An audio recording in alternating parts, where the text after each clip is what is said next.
Our next bit of movie news is Bill and Ted 3. Apparently, there was news that dropped from one of the writers, Ed Solomon, and he kind of went on to explain why one of the key moments in the film had to get cut from production. Essentially, like, and I'll let you guys kind of go through this particular article is on Collider. So if you want to check that out, head over to Collider and look up the Ed Solomon explains why this key scene was cut from the Bill and Ted 3 script. But I find it really interesting.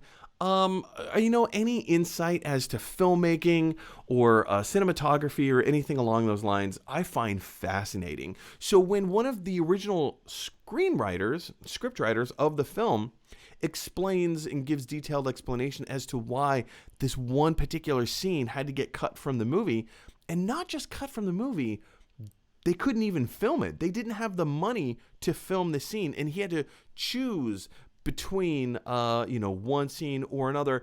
Chris, first of all, did you have a chance to see Bill and Ted Face the Music? Second of all, what did you think of it? And third, have you had a chance to read the script pages that Ed Solomon put out into the internet world today? The answers are no, I don't know, and no. I'm sorry. I did not do my homework. That was wonderful. I love Bill and Ted. I love the first movie. I have not seen the second film since I was a kid.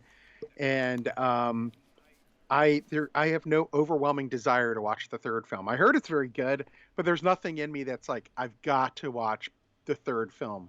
I'm not one of those people that necessarily feels like everything needs to be a sequel.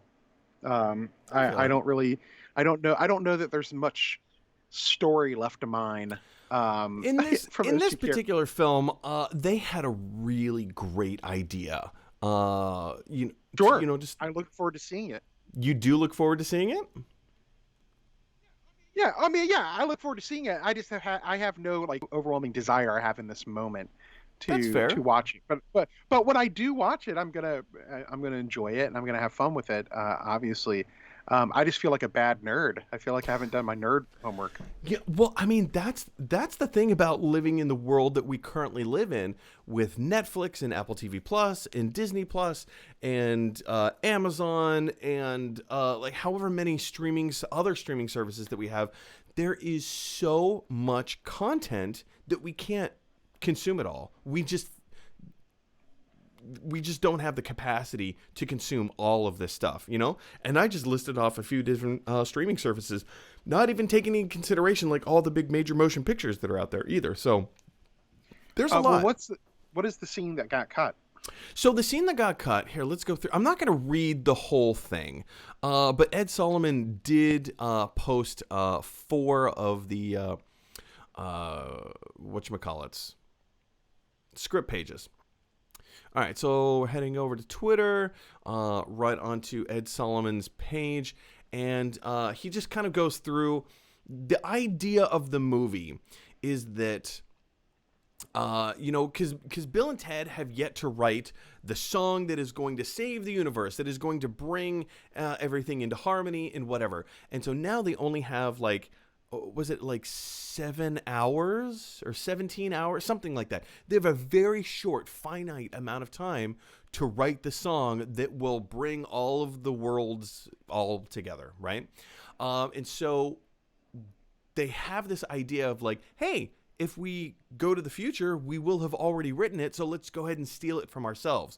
And so Bill and Ted go on this adventure to like, they go to the future, they go to the past, they go back to the future, they go back to the past, and they're confronting other versions of themselves trying to steal the song that is going to bring the world together, right? So that's the idea, that's the concept of the movie. In this one particular scene that got cut, they go back to their teenage selves. I think they're like 10 years old, something like that. Their 14-year-old babysitter, Missy, is, babysitting them, whatever. They're just jumping around on their bed, playing their air guitars, whatever. And so, of course, the older Bill and Ted burst in through the window. Hey, we're you. You're us. You have no idea what's going on. And just saying like, hey, you need to start writing this the song immediately. Start writing it now because it's super important. And of course, they freak the younger version of themselves out so much, and it's weird. And it's silly, but it also plays into all of those same kind of tropes that we've known Bill and Ted do over the years of like, oh, Missy's so hot. Dude, she's my babysitter, and all that.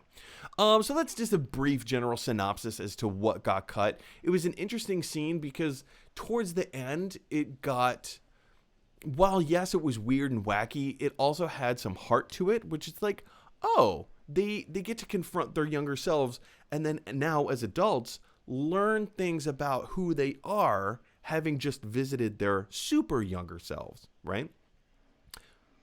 Yeah, I mean that. What I will say that I find interesting about the premise of the film, and the reason I said I I don't have an over like I don't have this need to watch it, but I look forward to watching it.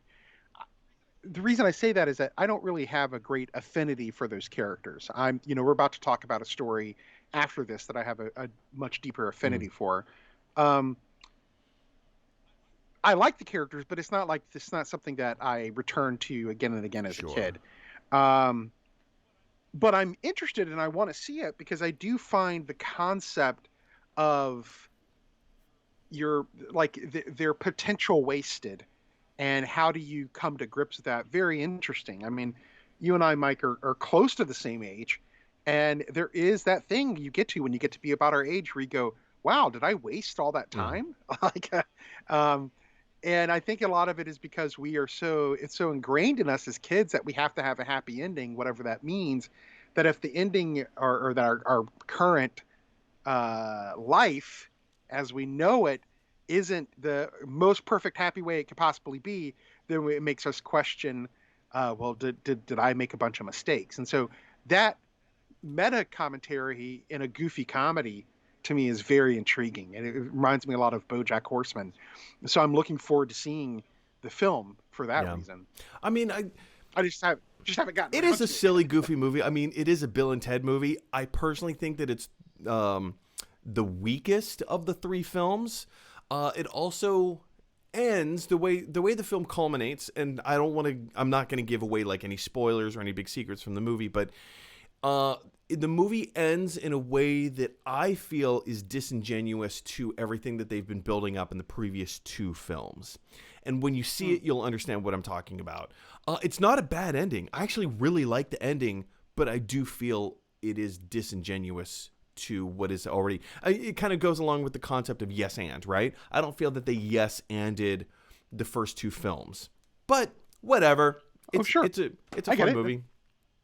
It's the reason why Rise of Skywalker is a wacky film to watch, because on its own, it's like there's a lot of interesting things that happen, but it's so divorced from the previous two films, especially from the second film of that trilogy, that it just feels out of place. Oh man, there's so much about that movie, but anyway, Rise of Skywalker.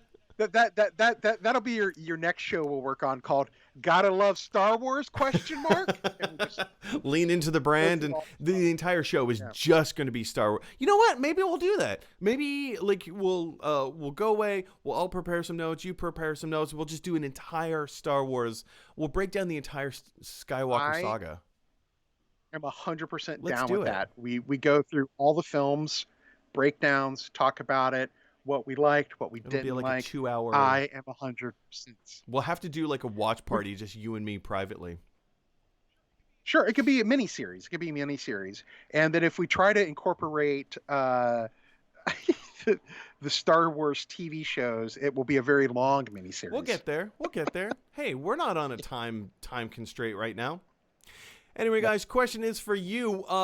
Have you seen Bill and Ted 3, Bill and Ted Face the Music? Would you have liked to have seen the scene incorporated into the film, or are you kind of happy the way that it is?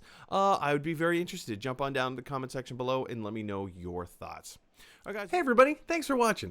If you like this video, click like. And if you really like this video, click subscribe. And if you really, really like this video, click share. Because that is exactly what Weird Al Yankovic would want you to do. Dun, dun, dun, dun, dun, dun, dun, dun, dun, dun, dun, dun, dun, dun, dun.